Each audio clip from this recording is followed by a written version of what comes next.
Hey y'all, if you identify as Cajun, I'd like to share some important facts and history of our families with you.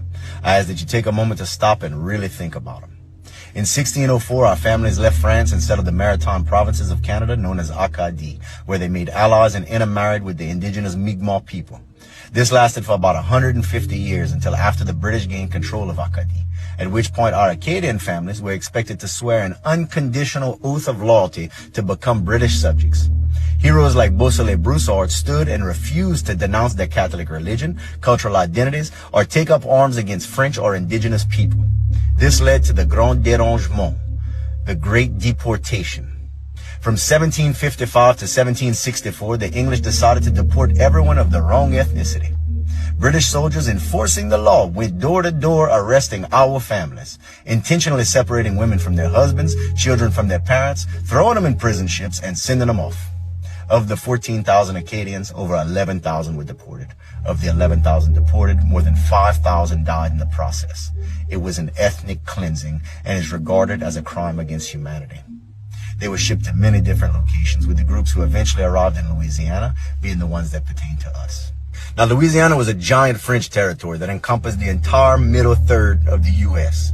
What you may have forgotten or might not have been taught is that during the time of our family's arrivals from 1764 to 1785, France was not in control of Louisiana. Spain was.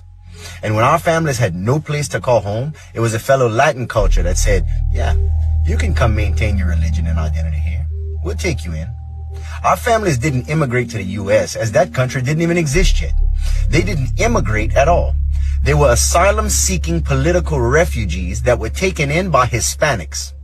And not only were they welcomed, but their hard work ethic in the fields, growing and picking crops, would be celebrated as the value that contribution has to a society was understood. Our families then began to intermarry with local indigenous people, Hispanics like the Ramirez and Viatars, and free people of color who had left New Orleans. Upon the U.S. taking control of Louisiana in 1803, we were not immediately considered Americans. It was quite the opposite. Enough so that in 1921, the government banned the use of our language in schools. Children were beaten, humiliated, and shamed for not being true Americans. If you're one of those that says, my grandparents never taught me the language, or they spoke that in front of us so that we wouldn't know what they were saying, let me tell you this. I've spent my entire life with our old people listening and learning.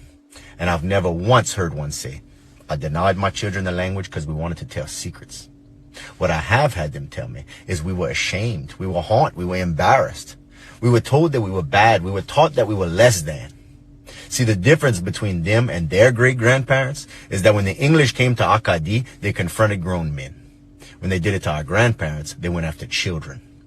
It's much easier to break a child to the point that they grow up to tell their progeny, just do how they want. I don't want you to go through what I went through. Just comply. It was the crushed mindset of defeated children that stole your language from you. Though even after learning English, our people still face discrimination. It's important to remember that in those days, that Spanish grandfather wasn't considered white. That native grandmother everybody's so proud to claim wasn't white. And Lord knows it wasn't okay in Anglo society to have so much as one single drop of African blood. That discrimination continued all the way until 1980 with Roach versus Dresser Industries, where courts ruled that Cajuns were a protected minority ethnic group, thanks to Title VII of the Civil Rights Act from 1964. I ask that you think hard about these facts. Think hard about your ancestors. I'm not looking to argue with anybody. I support everybody's freedom to believe anything they want. That said, I will say for myself, as a Cajun descendant, I can't imagine that supporting what was done to my ancestors being done to another minority group by the same group of people and ideology that did it to my family would make all those mamas and papas real proud. I think there's a lot of old Cajuns rolling over in their graves right now. As a Catholic, I can't imagine siding with actions against the teachings of Jesus, the Bible, or the words of the Pope. And as a grown man raised in a conservative home that believed in faith, family, firearms, fighting, and freedom, that I could be expected to stand idly by and watch violence against women and children. But that's just me, and these are just facts.